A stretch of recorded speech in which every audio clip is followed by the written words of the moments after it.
This is Boss Hogg Radio, home of Born to Ride Radio. Born to Ride is sponsored in part by Rubenstein Law, 1-800-FL-LEGAL, representing riders since 1988. Offices throughout Florida, 1-800-FL-LEGAL. Everyone was right, I was born to ride.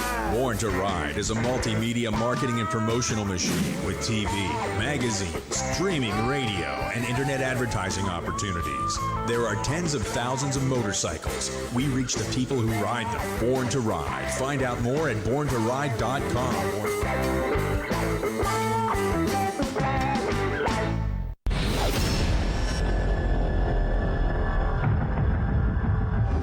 You can join the motorcycle enthusiast conversation at 863-225-2000. Now, here's more of your hosts, Fester Jenkins and Mama Dukes on Born to Ride Radio. Welcome to this Thursday edition of Born to Ride Radio on the Boss Hogg Radio Network. I'm Fester Jenkins.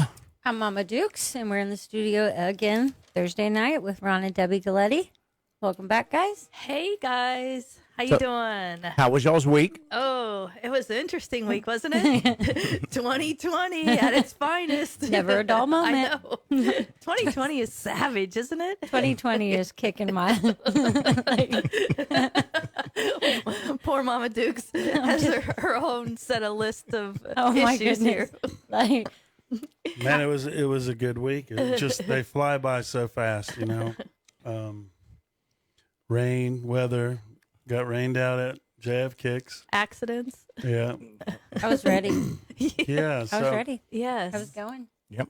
But, you know, it just keeps going faster and faster every week, so we just got to make the most of it and Have deal some with fun. it. We Have got to fun. deal with it, man. Yeah, We get to go exactly. riding now, and bars are back open. Hopefully 2021 will be completely the opposite of 2020. That's right. Everyone be healthy, happy, prosperous. That'll be a good time for sure. So, Absolutely. so Mama had a little accident here. Now that's going to be some interesting training you have to do a few things, and just to get around during the day. I'm hoping tomorrow. I'm praying tomorrow that it'll just end up being a half one. Oh, half cast. Okay. Can't do anything. So what happened? Clumsy. Ruh-roh. Dang, Dev, you put her on the spot there. Yeah. No, it's Well, you know, she tripped and fell. Okay. I mean, and she genuinely did. Okay. I mean, it's not one of those where she keeps going back to the hospital. You know, I mean, you go to a different hospital each time, don't you? no. No. Same one. Same one. Don't they call that doctor shopping? Yeah. Nope, same one. Every time. Oh, poor Mama Dukes. Yeah. I've had more broken bones in my 40s than I did. I don't think I ever broke a bone when I was younger. Well, a couple, but nothing to this extent. I'm just over 2020. I blame it all on 2020. Okay. We got to get her one of those medical alert badges. All right, Debbie. Falling, I can't get up. Yeah. Oh, Fester geez. and my two daughters have pretty much ganged up on me. It's Well, you're not missing much. The end of 2020, motorcycle events are still canceling, but it is good that private ones are forging ahead, and Roscoe's is coming up in Still November. Yep, it's still Awesome. happening, and also have Angel City in Georgia happening in That's a couple next of week. weeks. Yeah, Yes. that's next week. Yeah, great Now, group of people is there. Ormond Beach decided to follow Daytona? Have anybody heard? Well, that's wide open, man. That's Bike Okay. Week now, or Biketoberfest. It's Right. going on Okay. Ormond Beach and the Iron Horse Saloon and all that, US 1. And I heard the bars are actually going to be open on Main Street, just no vendors. So that might be a misconception, too, to really find out for sure. But, Deb, there's been bike rally cancellations, hasn't there? Well, it's a shame. Yes, Leesburg, they rescheduled their bike event and they had to cancel that one again. And Thunder Beach up in Panama City ended up canceling theirs. And those were two great events for the fall, especially when the snowbirds start coming back. And so unfortunately, and the AIM Expo, which is a huge industry expo every year in January, They've postponed theirs, and so just everyone's still weaving and bobbing. But the bars are open again in Florida, so there's a little relief there. Opened up and then got rained out Tuesday evening. That's right. I mean, just Fester, you were going to bring the road show out to JF Kicks. That would have been a good time. You had some great things planned out there. had the swine utility vehicle loaded up with some goodies and The was swine utility vehicle. I know. We don't get a chance to talk as much because we get right on stuff. And tonight we have a great show. Dave Nichols will be calling in, and a special guest, part 2 of Michael Lichter, the godfather of photography, is calling in. And we did get a confirmation. He did get off the plane, and he's going to be calling. Super. But tell us a little bit about Boss Hogg Radio. That's what we want to know. You guys are growing, and, it's on the scene. You see the billboards. been in Central Florida for a little more than 2 years now, and started with just one station, have grown to 4 stations. We cover a signal strength that touches South Ocala down to around the Lake Placid area down there in Highlands County. I mean, so we're right in the middle of the state, right through, from Ocala down to Lake Placid there, and, Good people, FLA. Yeah. I mean, That's the heart of FLA right there. But Absolutely. this is like homegrown, man. How hard is it, or how much of a challenge is it, or how do you keep getting it going? Because you guys aren't a corporate entity here. You guys are making this happen, but you got a great following. It's tough. I mean, without corporate, and the big numbers, it is tough. But, fortunately, the boss himself is believes in what he's doing here. And tell you what, the people that come in and they volunteer and they come in here and spend time, they love this. I was talking with a guest DJ that we had on at noon today, and he was asking about it. And he says, this is much different than whenever I worked at 93.3 FLZ in Tampa there. And he says, you've got so much freedom to select your music and to play. He says over there, he says, by God, you had it there. This is what you play. And, here's the script. This is what you say.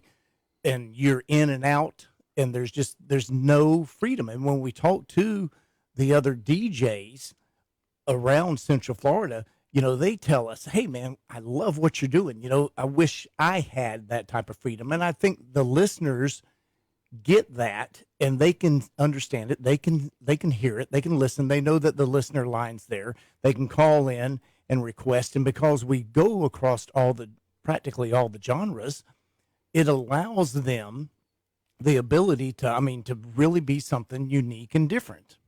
Well, having the freedom that you have, sometimes, you can use it or abuse it. Not just you guys, but anybody who has that freedom to create like you're doing. So in that respect, you almost have to have a duty to do the right thing and to make great radio happen and like forge ahead, like blaze a trail. Mm-hmm. Yep. Is that what's happening here? Well, we think so. I mean, it's we've been very fortunate to have a listener base that is growing each and every day.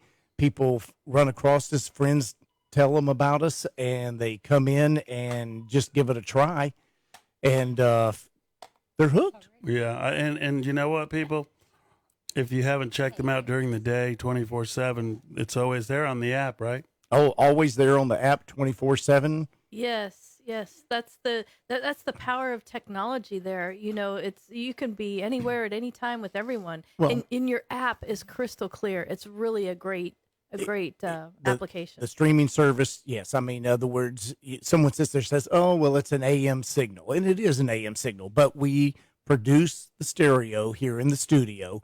It's sent out to the streaming service, and that streaming service is connected to the iPhone app or the Android app. It's also connected to Alexa. So let's say you've got a smart house with Alexa in the house. You can walk in the house and say, hey, Alexa, turn on Boss Hogg Radio. And boom, you've got, Boss Hogg Radio in stereo throughout the house there. The app is it's amazing. That's all I listen to. Like, it connects to my vehicle as soon as I get in. Plug my phone, it? yep, Mm-hmm. to the thing. And it's no different than listening to the radio. If it was radio station, it's just on my phone, and everybody, no one goes anywhere without their phone. Right. Everybody that drives pretty much has it, Bluetooth, or aux cord or something in there. It's absolutely amazing.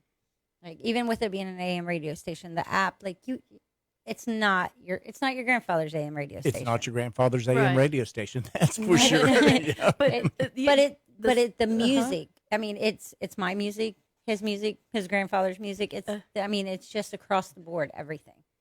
The genres go across the decades. If it was a hit, we play it. And if some of it's obscure, in other words, we've got more than 20,000 songs within the database. How many? 20,000.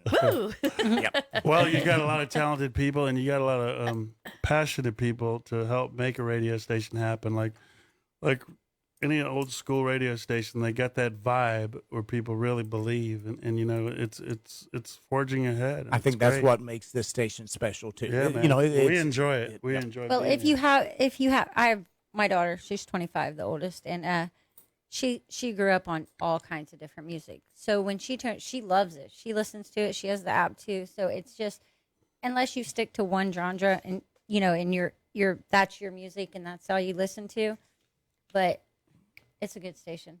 It's a great station. Yes, it is. Speaking of that, do we have someone on the line? Yeah, I believe we've got Dave Dave Nichols on the line here. Always ready. Good evening, Dave.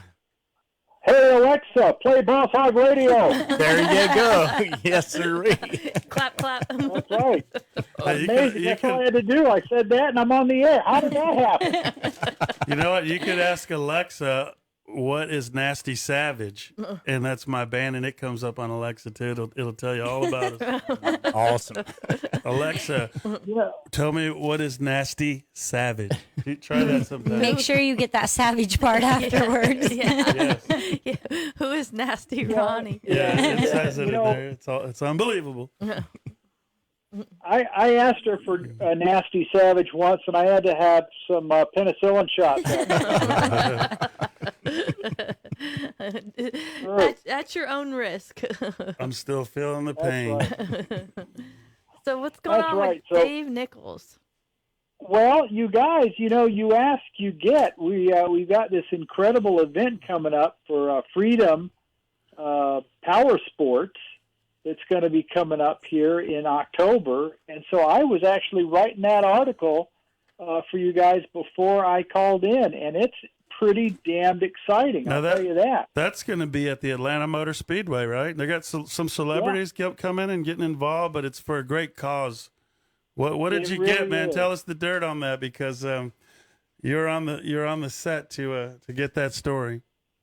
Yeah, it's all about women who have survived breast cancer, and it's a big event to raise money for oncology. And the stuff they're giving away, though, is amazing. They're going to raffle off a custom slingshot that was built by Wow. Twisted Customs. But the big thing is they're giving away a custom built home. Did you know this? We didn't No. know that. We haven't got the press release. Oh wow! As in a Yeah. couple of bedrooms, or not? What they're doing is they picked a survivor that they're Aw. giving her a house. That's awesome. Yeah. Wow. I'm not kidding. And this thing's going to be an all-day event, October 25th, and it's from noon to 7, and it benefits the Caris Cares for Pediatric Oncology, and some lucky biker is going to win the raffle and get a 2019 customized slingshot. And there's all kinds of prizes, and there's a bike show and a car show and live music. I mean, they've got Sean P. from Youngbloods playing. I mean, it's going to be a hell of a great day, and you can get raffle tickets by calling 770-957-7404. That's 770-957-7404. Operators are having lunch. Give that a call. I mean, And, yeah. Freedom Power Sports, that's a pretty big company. They're not just in Atlanta. Aren't they like across the states? Yes, in fact, I'll tell you the cool thing about that. The guy who owns this company, it was founded by a guy named Kevin Lackey, and he started out as a porter at a dealership, worked his way up to manager, and then leveraged a deal to buy out the owner, and from there he started building an empire of these high-quality dealerships. Then this is like from 2012 he started out, right? And now he's got 13 dealerships in Texas, Georgia, and Alabama. A true American entrepreneur story there, that's for sure. Maybe, where is he based out of? Are they out of Texas? Yes. Yes, they have the most dealerships in Texas, and then they have some in Georgia and Alabama. They're spreading out, just like Born to Ride. Wow, spreading out. You know, that's really cool because the impact that we could help magnify the greatness what they're doing, because this is all from that dealership, Freedom Power Sports, out of McDonough, Georgia. So just think, guys, if we can help make this even more of a success with the media power that we can help with, the platforms, wouldn't that be great? I mean, you know, going through what they've gone through, the survivors, but the gift that they're giving, man, that is so great. And we want to be a part of that. Can you feel that, Dave? Hell yeah. I mean, could you feel how excited they were as well? Because I know when I talked to them, they're really proud of this event and what they're going to do. And they really should be. It's a hell of an event, and that's coming up October 25th. Everybody get on your bike and get over there. Well, we'll have to get them to call in the next weeks to come and get the whole story. Yeah. Maybe we can get hear his the story of the owner. Mm-hmm.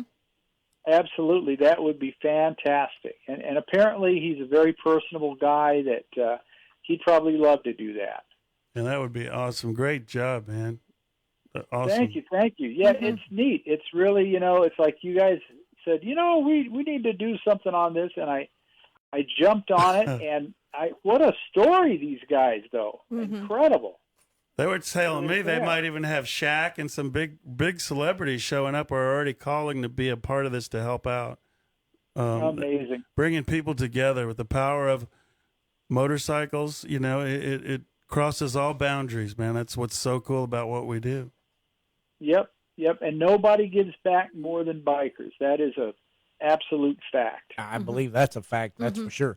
Yeah, we've got Michael on the line again for part 2, right? And speaking about bringing people together, one image is worth a million. One photo is worth a million images. No, a million words. A million words. Yeah. One picture's worth 1,000 words.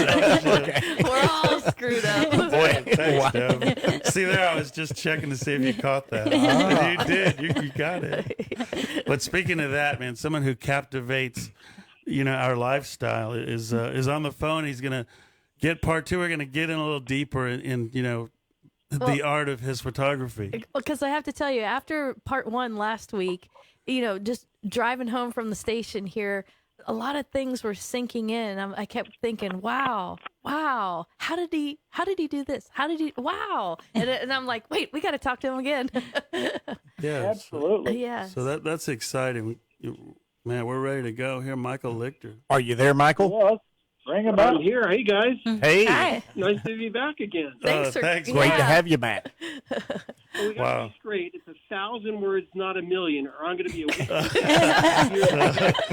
Oh, man. Yeah, he'd be out of a job real quick, right? Yeah. I think it's a million. Just have me talking all the time. If you could get $1 million for a photo, that would be kind of cool. Yeah, I think. Let's go for that one. Yeah. Everybody will buy into that one, right? Gosh. That's right. Well, Michael, I was after we got to chatting for a while last week. I was looking at the photo of Billy Lane on the race, board track race there. Yeah. So then I got to you started talking about how framing the photo is so important and just looking at it. Well, I'll bottom line it. Where were you standing, or what were you on, or what were you doing to get this shot? I mean, he had to be doing. I was just standing on the bank. I don't know how much detail I went into getting that, because it's kind of interesting. Did I mention how I got? I think I did mention how I got Rhett Rotten to help get the bike out of the wall of death. I believe last week.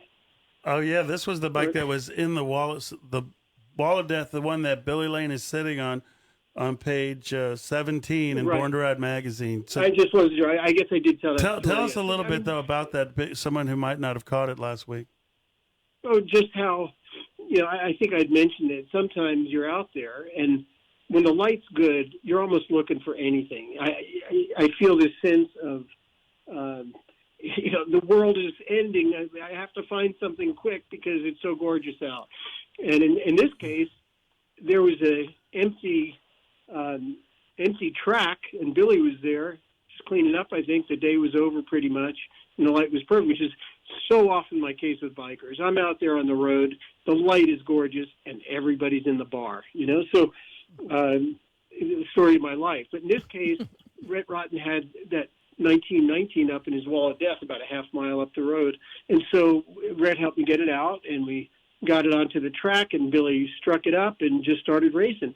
And what you do is, some people say, oh, you're so lucky to get the shot. And I guess I was, But what really is luck? Luck was about 30 minutes of racing frantically to get a bike down there and to get Billy on it and get him running and for me to get in the right position and the light to hit him just right and make it all happen, right?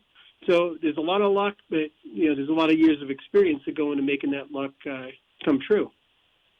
Yeah, it looks like all the stars had to line up. I'm sorry, in answer to your specific question, I was just standing on the bank. It was a bank track, so I was standing right on top, looking down into the bowl to make sure that for that shot I had the dirt as the background and can catch the dust. And I was shooting on that angle specifically so that the light was hitting him a certain way and would light up that dirt coming up off the tires. And what were you shooting with?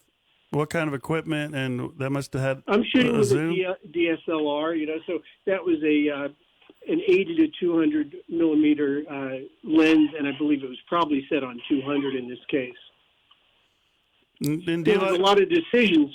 A lot of decisions go into there's the technical side, which can easily bore a lot of people because most people aren't using DSLRs or shooting on manual. But in something like this, you want to shoot. Or I was wanting to shoot at a high shutter speed. I wanted to really freeze that moment. Whether it was the flecks of dirt flying up or the crispness of his skin and the hair. Just everything. I wanted really crystal sharp on that plane of focus, and so that's what I got.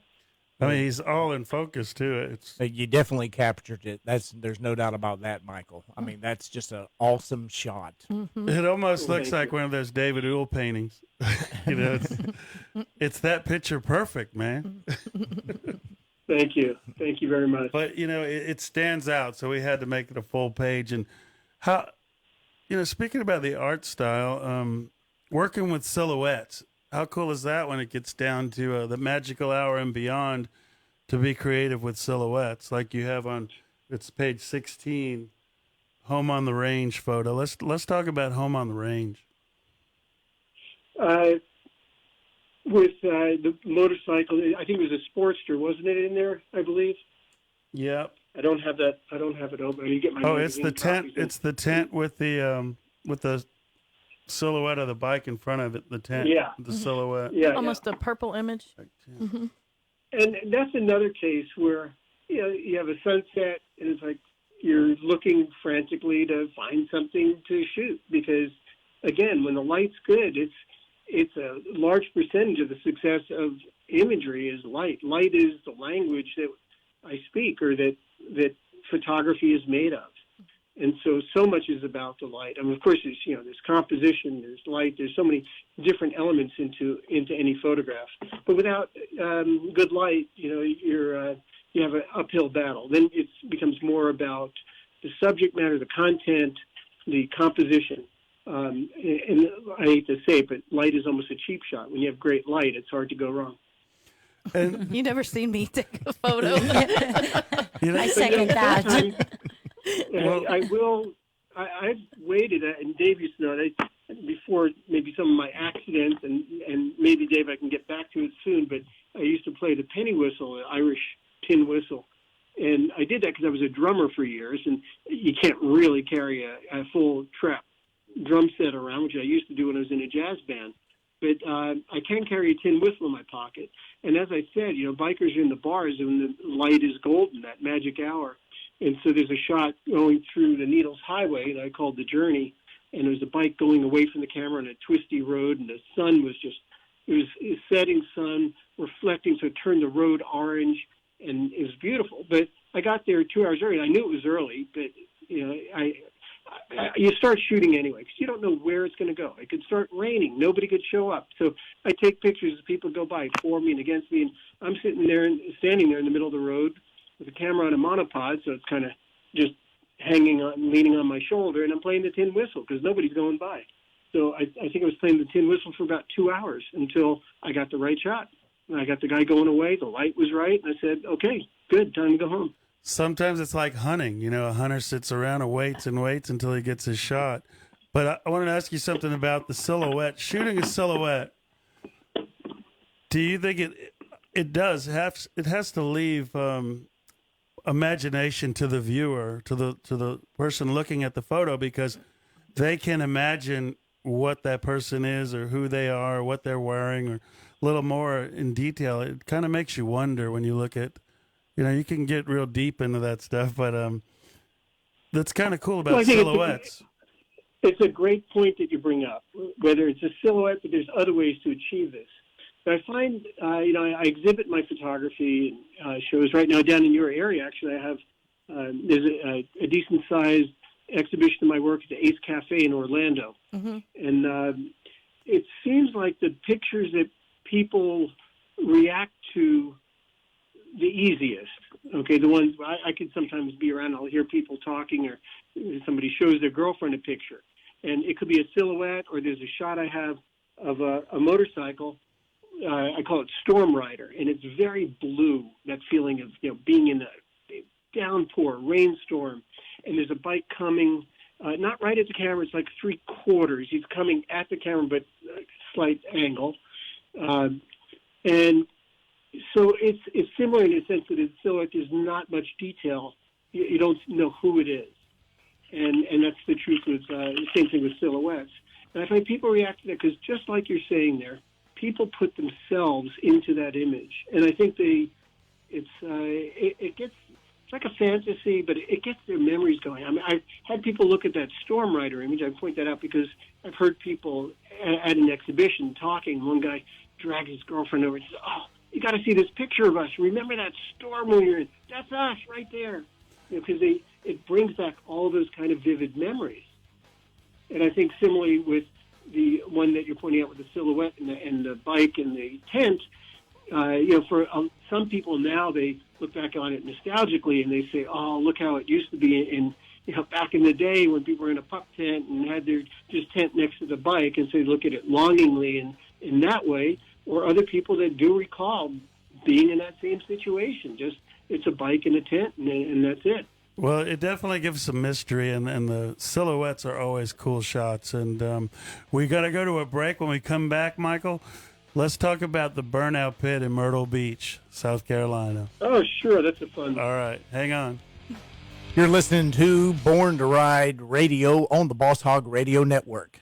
Hi, this is Dory with the Boss Hogg Radio Community Calendar. The Plant City Bike Fest will be taking place this Saturday from 4:30 to 8:30 p.m. in downtown Plant City at Union Depot, featuring an 8-class motorcycle show with vendors, food, drinks, live music, and much more. Hosted by the Plant City Chamber of Commerce, this is a free event for spectators, and riders are $10. I'm Dory, and that's what's happening in your neighborhood. If you have an event you would like to add to our calendar, please call us at 863-225-1000.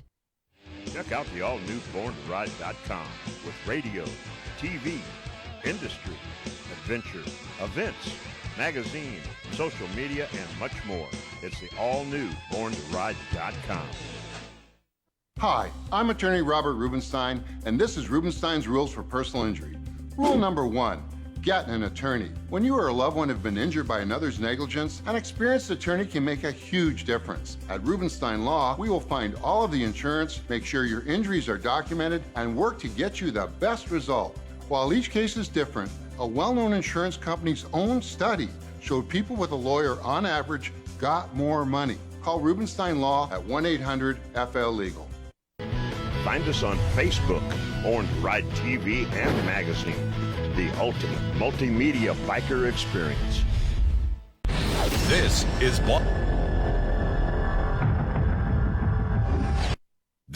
is Boss Hogg Radio, home of Born to Ride Radio. You can join the motorcycle enthusiast conversation by calling 863-225-2000. Welcome back, folks, to this Thursday evening edition of Born to Ride Radio. October 1st. Okay. Yes. I don't want to go back too much. Do not want to go back too much. No. No, October 1st. Well, you can go back and play the lotto numbers, man. Yeah. I would do that. Oh, yes, sirree. Okay, hey. Or bet on the Lightning. I think they're going to win the cup. Yeah. I've heard that. Yeah. And welcome back, Dave and Michael. Yes. I love time travel. Wouldn't that be cool, man, to get the lotto numbers? Oh, man. Yeah, I have a story for you, a quick story about Michael. Okay. Are you there? Did we miss it? Yeah. Was it that quick? We missed it? No, I have It was a short story. Time travel, I tell you. Okay. Wait, Dave, before you Lichter. tell that story, tell me the first time you ever met Michael, and then tell us the rest of the story. How did you meet Michael? I was working at Easy Riders, and we had at the time 13 different magazine titles. And so I was the editor of a number of them. And I think the first time I met Mike in person might have been in Sturgis. And that leads into this story because Mike and I had the privilege of going to Sturgis many times, and Mike is one of these guys that works 24 hours a day to bring you everything that happened in Sturgis as best he can, just tirelessly, amazingly. And so we were out shooting a group of riders, as he likes to do sometimes. And it started to pour down rain. And as you know, in South Dakota, if you don't like the weather, just wait a second because it changes constantly. And it's pouring down rain, so all the bikes pulled over underneath an overpass. I think we were on our way to Spearfish. But anyway, we pulled over, and everyone's hunkered underneath the overpass and waiting for the rain to end. And all of a sudden, we hear this light, lilting tune of a wonderful Irish tune that's coming to our ears. And there's Michael high up on this, overpass. He's underneath there so that he gets an echo effect, and you hear, and we're going, what the? And he would do this. He would whip out that penny whistle and start playing. And it's part of, like, all of his, when I think of his pictures, all of them are infused in these wonderful little lilting Irish tunes. Is that whimsical? And that's true. Cool. I like that story. Yeah, man, that's like whimsical. Yeah, and then, of course, the rain moved on. Like and singing in a shower. That can hypnotize a model into really getting in a groove too and getting in a total zone, man, if you use it that way, right? What, peeing in the shower? No, not peeing in the shower. It makes them leave. The flute. They might like peeing in the shower. I thought he said singing in the shower, guys. Yeah. I didn't hear anything else. Whatever comes to mind, But speaking of that, Mike, how do you get a model in the zone to do exactly, and to give? You want their soul, don't you, Mike? You got to go through their eyes and into their soul to really produce the images that you want. How do you do that? Well, it's most of the work, especially the ones you're looking at here, are not posed. Oh, I know. What I was talking about is when you did the Easy Rider stuff. Oh, when I'm shooting. In the studio with the girls, and it's a lot of pressure on you, but you're total control, I'm sure. How do you get them in the zone for that? I know I jumped off subject a little. It's not so much the zone. I think I wear people down. Being a good director, a good direction is important. Well, I think a lot of it is people get in a studio, and all of a sudden there's a big camera pointed right at them, and lights all over, and other people around, and it can be very intimidating. Understandably, I hate to have my picture taken, so I can relate to that. But I think what happens is I start shooting, and I'm not going to. I think if you wait too long before those flashes go off, so you think, "What's wrong? Why isn't he taking pictures? Do I not look right?" Or I just start shooting.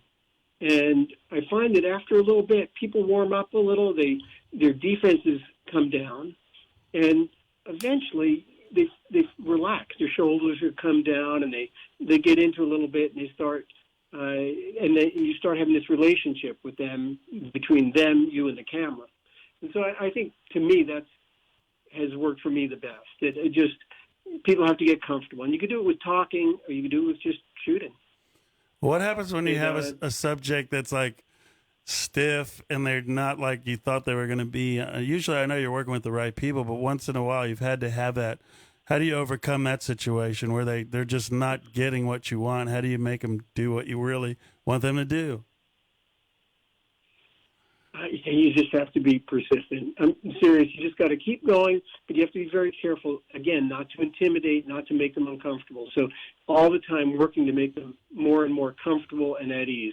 Sometimes I have my assistants come out, and I'll have them look at the assistant so they're not looking at the camera.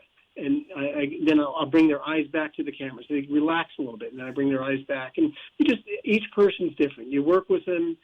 You respond to what you see, what you feel, what you hear, and do your best to make them comfortable. It doesn't always work. You do your best, and I've had plenty of times people think, "Oh, he's a professional, so every shot's great." No, I wish that was the case.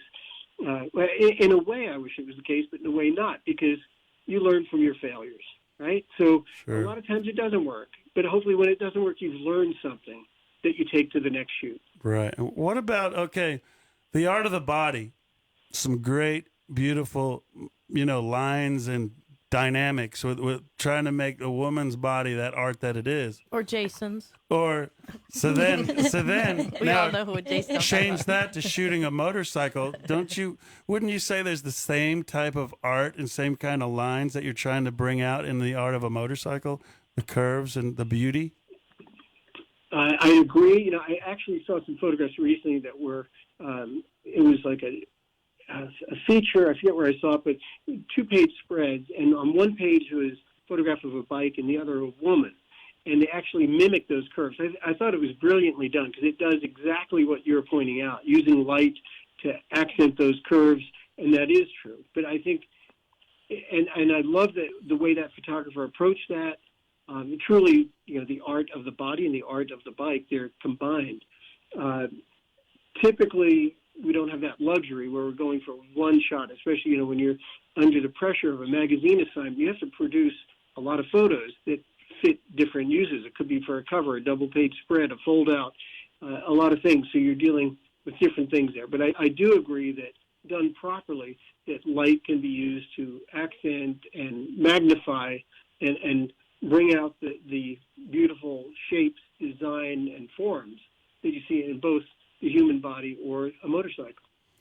And then talk about angles. So everybody sees the world from 5-6 feet high, like on your shoulder, that style. So the dynamic angles, 3 foot, I call it the dog's angle, when you shoot lower and that way. But, angles are very important to make dynamics in a photography, aren't they? Absolutely. I spend, when I'm shooting bikes, I spend more time on my stomach at a lower than dog angle. Right. I'm literally laying on my stomach looking up. But that's, I know it's interesting. Harley had a rule that you could not shoot from the ground looking up at a bike.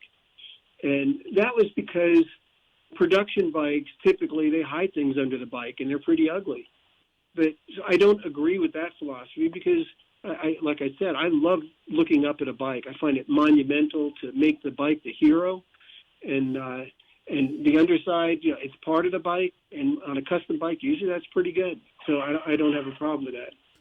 But while time's ticking, I wonder if we shouldn't get back to some of the photos in the magazine. Yeah, yeah.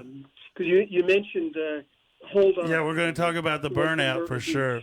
Dave wanted to tell that story, so he kind of got us in another direction, but it was a great direction because there's so much to talk to you about when it comes to the art of photography. But yeah, let's talk about the burnout because I want to bring up some other things beyond. Tell us about the burnout at Myrtle Beach. Yeah, in some ways, when I look at this image or think of the image, it hits me like it's a fantasy, like something that was set up and lit, and whether it was on a big set or a big studio, and it was created. But then I step back and I go, truth is stranger than fiction. You know, I mean, did I say that right, Dave? Truth is stronger than... I agree. Okay. Because I think to have thought this up would be maybe my imagination and my creativity isn't good enough to think this up, because I just stumbled upon it. Yeah, at Suck, Bang, and Blow in Myrtle Beach, they had a burnout pit inside where you actually rode your bike into it, and then a garage door came down with glass on it so people didn't look in. And all the smoke was contained in there. So, I mean, you can't imagine. I mean, that must be like smoking 1,000 cigarettes in 2 minutes, right? Are you shooting through the glass? No. Oh, so you're in there. Case, okay. I'm there, and I'm sure, you know, like if there was any way they could have stopped me, security would have. But what happened was this guy, he was coming through the crowd. He was making a lot of noise. People were cheering and egging him on. And then he stops just before he goes into this little room. And there are these two girls there, young co-eds, and he starts motioning, hey, come on, hop on the back. And she's laughing and giggling. He's there flirting and, come on, get on there. No, I've never been on a bike. Come on, get on. And finally she hops on. But he says, no, it's got to be in my lap. So she hops in his lap, and she had never been on a motorcycle before in her life. And so they proceed into this, and the garage door starts coming down, and it's about halfway down, and I just duck under the thing, and I get right in there, and he starts to burn out. So it's the two of them and me in there, and it's kind of hard to see in the magazine, and especially maybe on screen where it's smaller. But what happened was, in through the smoke, there's some art that was painted on the walls with airbrush, and it looks kind of like a Viking to me. In the left side, there's more in the right. There's sort of these is that his strange teeth? Fantasies, like a big face coming exactly on the left. That was a white beard. Oh, I see it. Yeah, the eyes are cropped out. It's like a nose, and so you kind of go like, what is this? You have no idea really. I've taken the sense of place out. Usually I'm giving a sense of place to my photos. I like people to understand where they're taking the landscape, the environment, maybe even a sense of time with cars or the pup tents or whatever.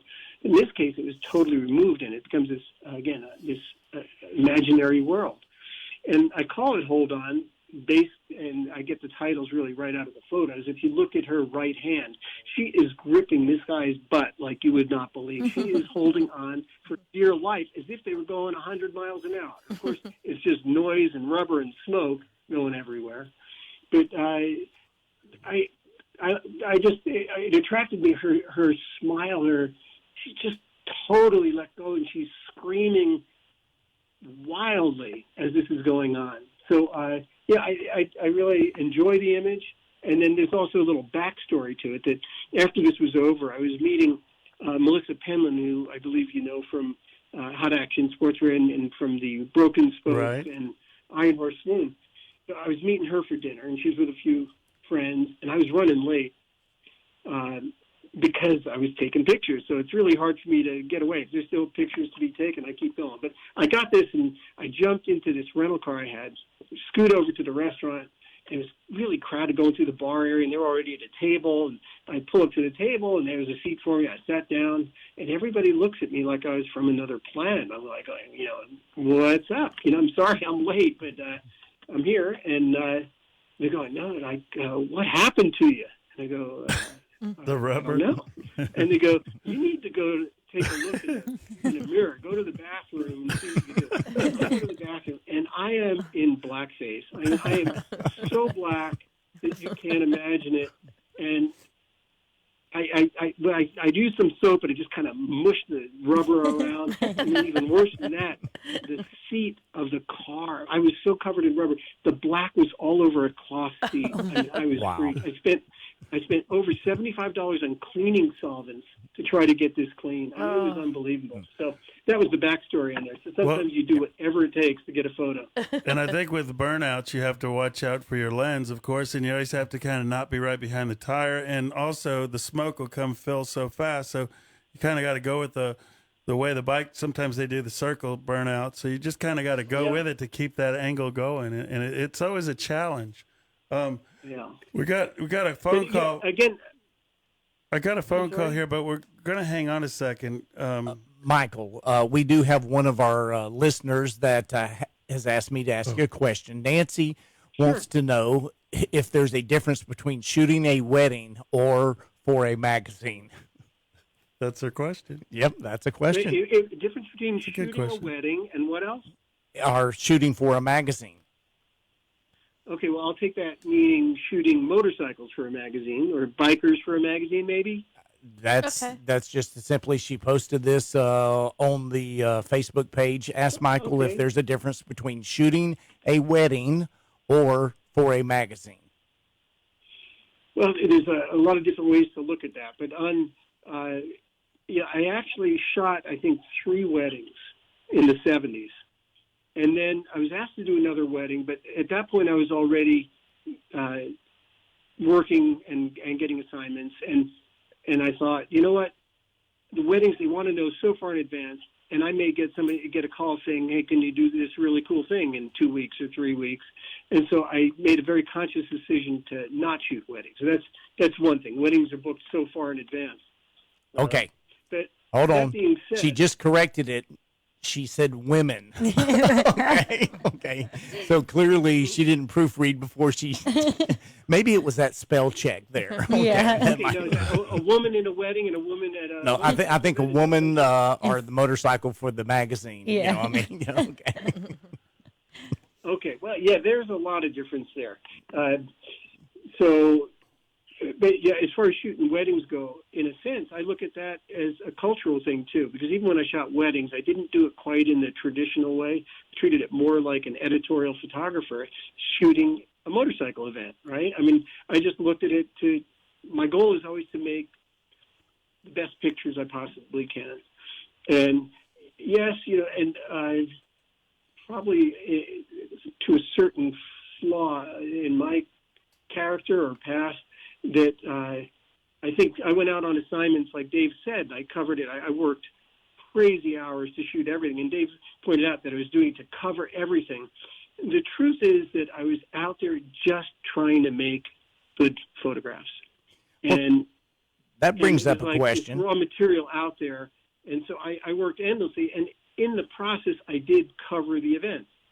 Now, I wish sometimes I was less concerned with the expectations of certain shots and certain things and just really went out there for myself and delivered that. But it was a balance. I shot for myself and I also shot to expectation, things they were looking for. And in a wedding, you're going to do the same thing. But as far as the difference between shooting at a wedding and, I don't know, again, I'm not real clear on the question. Is it a woman in the studio? Which is what it's sounding like. Yeah, totally different because at a wedding, again, I'm going to try to capture the feeling of the event and try to capture the emotion. To me, that's what makes good photos is capturing those expressions and people being in the moment. And in the studio, you're creating it. It's really like raw materials, that silly putty that you have to mold and make into something that works. So they are two very different things. One, truly, you want to step back and be a witness and a documentarian of it. And the other, you are a very, very active participant. You got to make it happen because it's not going to happen without the photographer's input. I don't know if I answered the question very well. Well, while you did bring up a question in my mind while you were making the statement, when I was out there working for Dave, I think that's a great question. How was it working for Dave and Easy Rider? It was really, really awesome. Yeah, it was funny because there are so many times it would be like May, and Dave would be going like, so what about Sturgis? I said, like, what about it? I'll be there. He goes, oh, great, we got the house again, and see you there. And that was about it. Dave did really not, when I say there were expectations, they weren't written or verbal directives and expectations that I had to fulfill, or it was very rare. Sometimes it was very little direction, which I'm very appreciative of, and I wish I took more liberty with. Again, like I was just saying there, I'm spending with COVID in these COVID times, I spend a lot of time looking back at photographs, and I do wish that I just shot more for myself. That it was, and I think they still would have been happy with it. But I kind of, maybe there was, I put pressure on myself in that it was such an open assignment. I'd go out there. I mean, it's like a dream come true, right? It was hardly discussed. It was just expected. It was come time for Sturgis. I'll see you there. And he didn't even ask when I was going or when I was coming back. He just knew that I would get what he needed. He would tell me some things. Like sometimes he would say, we're going to do a 10-page feature in Easy Riders and 6 pages in the sister publication and 10 in the Wind, or we're going to do a 32-page special. So I kind of had an idea, and that was a lot of pressure, knowing that I was doing a 10-page feature and a 32-page special of just photographs, 42 pages or 50 pages sometimes to fill with photography. You go, man, you're going to shoot like mad, and I did. So there was that pressure that I put on myself.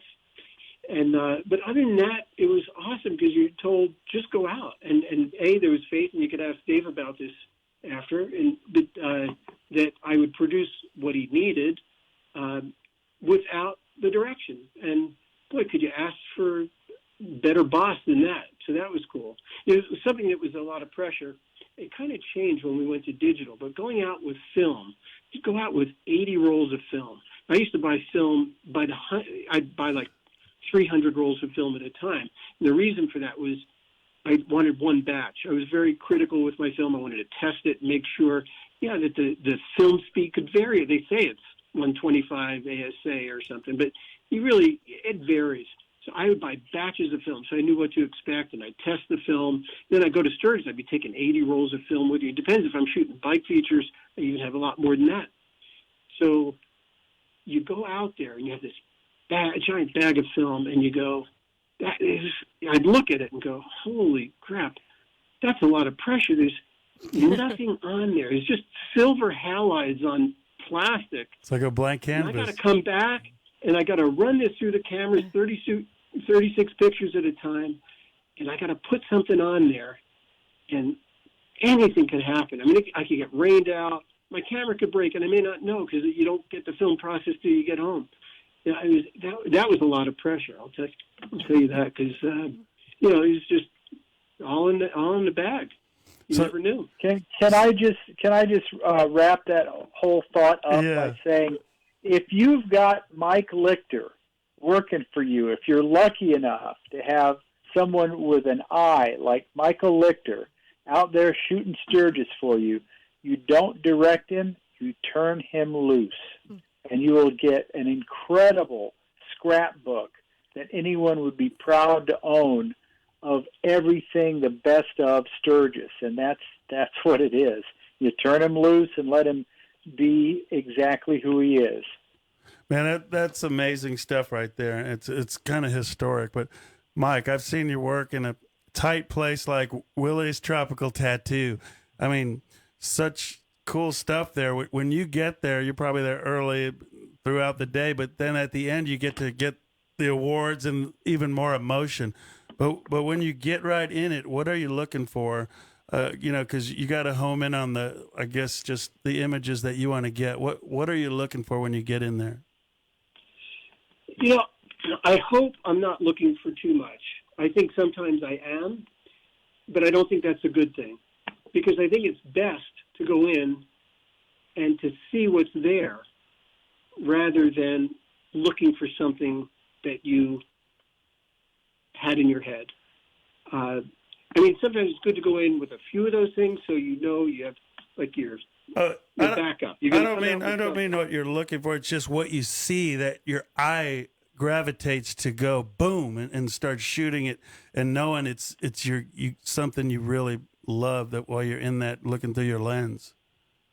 It's if you watch me, I'll stop and chat with people, but I try not to stand still too long. I try to keep moving because I find things change all the time. Like I'll walk into the back of Willie's and I'll check things out because it changes so quick. That's where you get more people interaction. People are hanging out, they're eating, they're drinking, chatting, they're in the shade, they're more candid in the sun, there's a band playing. So I keep moving on. I look and see, and I get a sense of the energy, like where little pockets of energy are. Because a lot of times you got to remember, it's the middle of the day. People are hot and sweaty, and they're not very active, and they're not very animated, and truly they don't look very happy. So I keep watching and feeling, and then I'll go, okay, I checked it out. Give it a few minutes. I go back into the front. I start looking at the bikes again. I get down on my knees. I don't know if you noticed, but I've been wearing knee pads for about probably close to 30 years because I slammed down on that pavement pretty hard. And I'm down there a lot, and I'm crawling around between the bikes. I'm looking close. I'm looking for details. I'm looking for overall bikes, the way things come together, the way things are moving. So I'll be looking through the camera. Sometimes people go, what's he looking at, But I have something all set up. It's just waiting for the elements to come together. You see, I may have things right. I like the way the bikes are looking, but the people in the background aren't right. But I know that they're moving. I know things are going to change. I see this couple over there, and they look like they're getting pretty close. You may give her a kiss or something. And look over there. This guy's walking in this direction. He's going to come in the scene. He'll intersect with this at a certain point. That's what I'm going to shoot.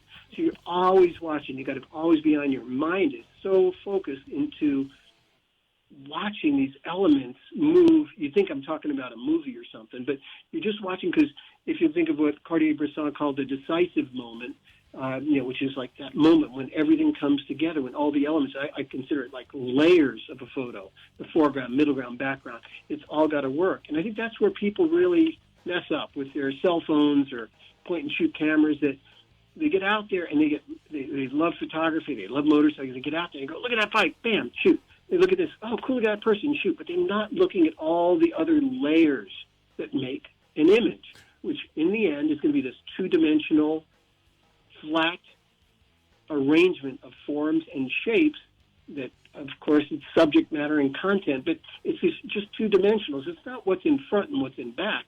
Everything's two-dimensional. It's what's left, right, above, below. That's how you have to look at things. You can never be satisfied, Mike, and you're looking for that ultimate photo. We're running out of time, man. Again? We want more. We got to get back. gosh. This could go on. I mean, talk about your art, Dave Nichols. Damn, thank you guys so much for being on the show today. And how did that happen? Man, I mean, wow, so fast. We'll have to schedule another day. Thanks for having me. Man, be careful. Awesome. Thank you. We love what you're talking about because you're in the zone and you're putting everybody, the listeners in the zone. And, man, we can't thank you guys enough. We'll call you this week. Maybe we can get you on again next week, Part man. three. We'll give everybody a break for a few months. After that. Oh, man. Yeah. All right. Well, Thanks, Dave, guys. thank you guys. Thanks, Thanks, guys. Mike. Thanks so much, guys. All right. Thank you for having me. Okay. See Bye. ya. Bye. Bye. Bye-bye. Okay, you've been listening to Born to Ride Radio on the Boss Hogg Radio Network. I'm Fester Jenkins. Thank you. I'm Mama Dukes. Thank you, guys. Both callers. Guys, next week. Thank same you. time, same place. What a show. All right. Thank you, guys. And thanks to everybody who's listening out there. We appreciate all the phone calls. And next week, don't Keep go away. listening. An hour flies by, no doubt about it. It does. Stay safe. Keep it in between the ditches there, folks. If Instagram is your thing, we're there. We're everywhere. Follow us at #Born to Ride Motorcycle Media, your #1 motorcycle resource. Yeah, I have to say Born to Ride has been a big influence on my trailer sales in the last 2 or 3 months. It's been nothing but a big surprise. I mean, the magazine articles, everything in the commercials, it's been nothing but the best of help to me in my business. Is your business becoming invisible? Create a great advertising relationship today with Born to Ride. Call 888-795-5779.